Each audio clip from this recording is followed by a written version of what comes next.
everyone, in this video today I'm going to be discussing special interests. Now, special interests are common in people in the autism community and in the ADHD community. And a special interest is different from a typical interest because it is usually much more intense. Somebody with a typical interest, they may only think about it sometimes. It's something that they might have as a little hobby, or it's just something that they enjoy doing, and typical interests do change quite frequently. However, a special interest is usually very, very intense, and it lasts usually for a longer period of time than a typical interest. For example, somebody with a typical interest, they may be interested in a TV show for about a week and then move on. Somebody with a special interest may actually be so passionate about something for years on end, and it may be all they want to talk about.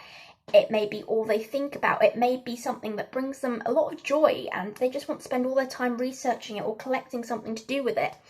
And anything can really be a special interest. It is different for everybody. It can be medical conditions, it can be TV shows, celebrities, it can be certain types of cars, it could be a certain time period. You know, it's different for everybody. But, you know, some people ask, you know, are special interests healthy? I would say yes. Please never stop anybody having a special interest, because it's something that brings us joy. And, you know, when done the right way, when we're left to research what we're passionate about, we can learn so much, and it can actually help us develop expertise. And it can become our purpose. It's a passion. It can become our purpose. We can learn about it and teach others and help others with it. And I think that's a really good thing. And sometimes, you know, some autistic people may be very anxious or may struggle socially, of course, that's part of it. But sometimes talking about your special interest or meeting others who are also interested in the same thing can allow you to open up a bit and make friends and, you know, just talk about something that really brings you joy.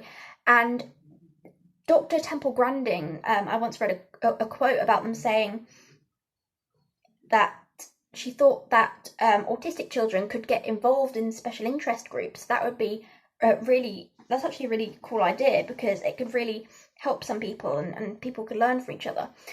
And also there is something similar in ADHD called a hyperfixation. Now, a hyperfixation is where, I think a hyperfixation may not last as long as a special interest in autism, but with a hyperfixation, somebody might, it might be all somebody thinks about and hyper-focuses on for quite a while. So somebody might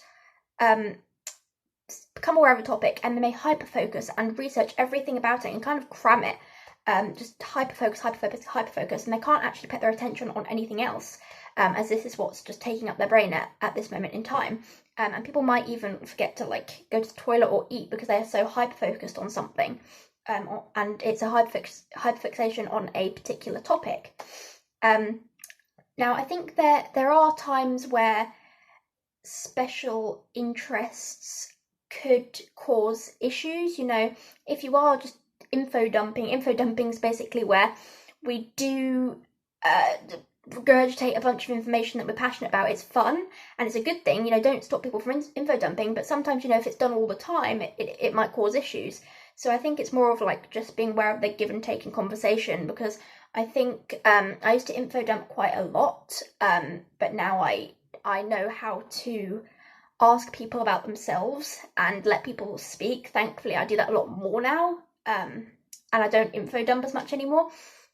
Sometimes info dumping can come in handy though. For example, if you are in school doing a subject that's related to your special interest, you could talk about it there or include it into your work. So sometimes it can be a positive in that area, and having all this information allows you to share it. And, you know, if people do want that information, you can share it, and that is actually really good. And, you know, you're probably unlikely to find someone who knows as much about a topic as an autistic person who has a special interest in that topic.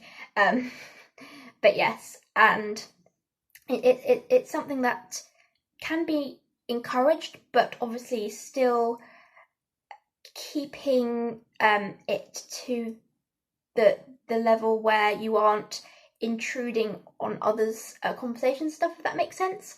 I know for me, my special interest did cause issues in college. My assignments, I rambled anyway, my assignments were about 10 pages, most of it wasn't even related to the subject, but the reason most of it wasn't related to the subject is because I would kind of get distracted and then start talking about my special interest, which has nothing to do with what the assignment's based on anyway.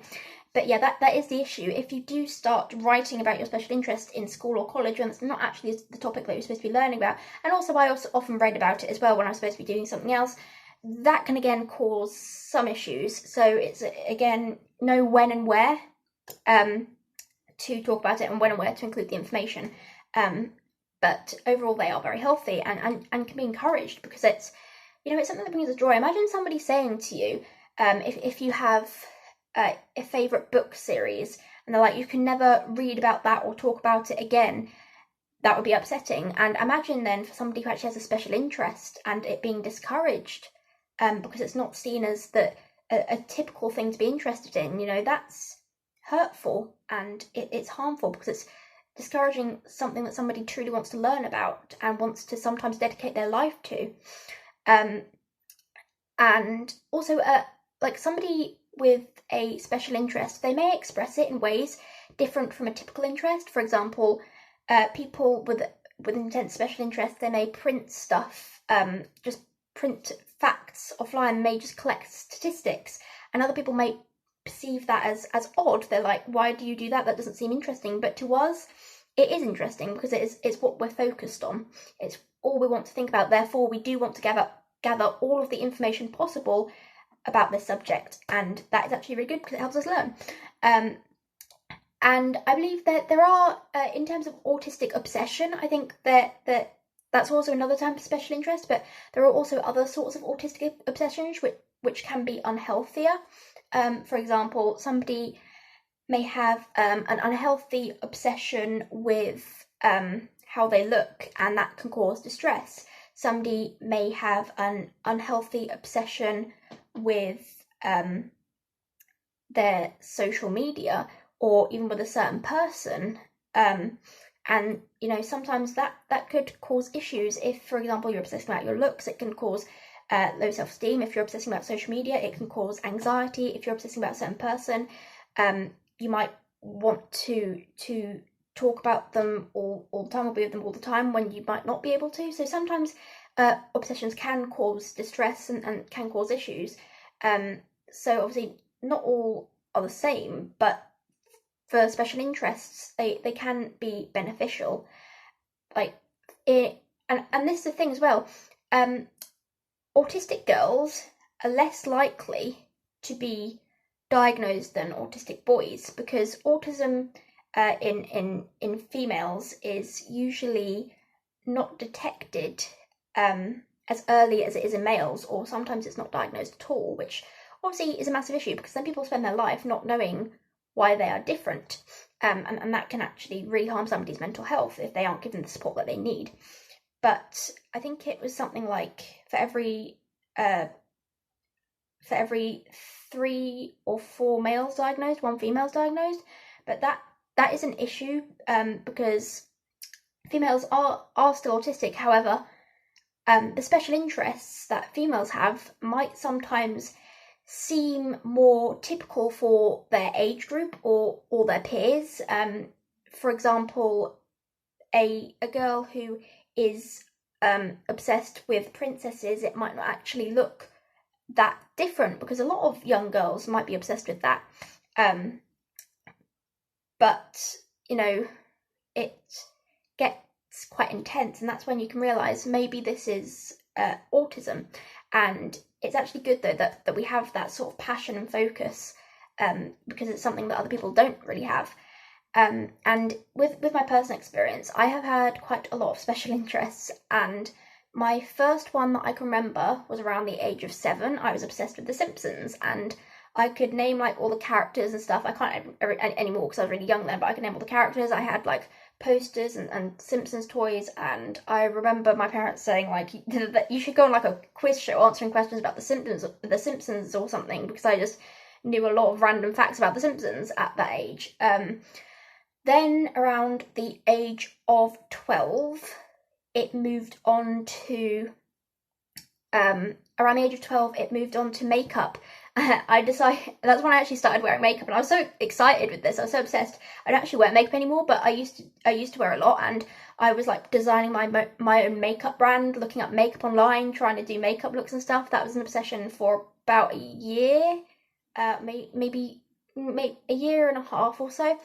And then also I had another one which started at age 12, which is still quite prominent. It was the obsession with Tourette Syndrome, which is quite funny. I remember as soon as I found out that I might have Tourette Syndrome, I went and researched it and became obsessed with the topic. And I remember being 12 years old in the school library, just printing out pages on information on Tourette Syndrome and sitting there highlighting it and remembering facts and statistics and stuff. I think at the minute, my special interest, at the minute, I feel like I don't fully have an intense special interest.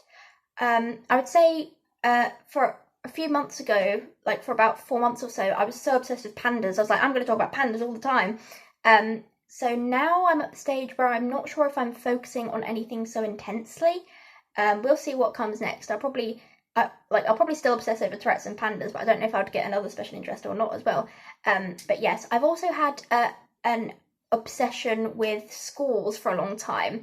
Ever since a young age, I would draw out like templates of schools and design the buildings. I would design school uniforms, and I would do this all the time. And I remember going on the school's web directory online and looking at all the schools in my area and learning all the names and stuff. And then, yeah, it's something that a lot of people would think is bizarre and stuff, but it's something that brought me joy. And I'd also look at school uniforms online because for some reason I really liked that. That was, I would say up until the age of like maybe 14 or something. But yes, for a while I did also have an obsession with genetic conditions. I remember just looking at websites, looking at a list of genetic conditions and clicking on them, trying to figure out what things were. And I did actually learn a lot from that. So sometimes special interest can be really cool because we learn lots of random facts and we can use that to, I don't know, like find our life purpose, because I think everybody has a purpose in life. And sometimes with your special interests, it gives you that sense of purpose and can be really good for your mental health. We all need a sense of purpose. So, if something brings you that much joy and you can learn about it and spend your time doing that and sharing it, then it is actually quite healthy as long as it's in moderation and isn't affecting other aspects of your life. Thank you for watching. Bye!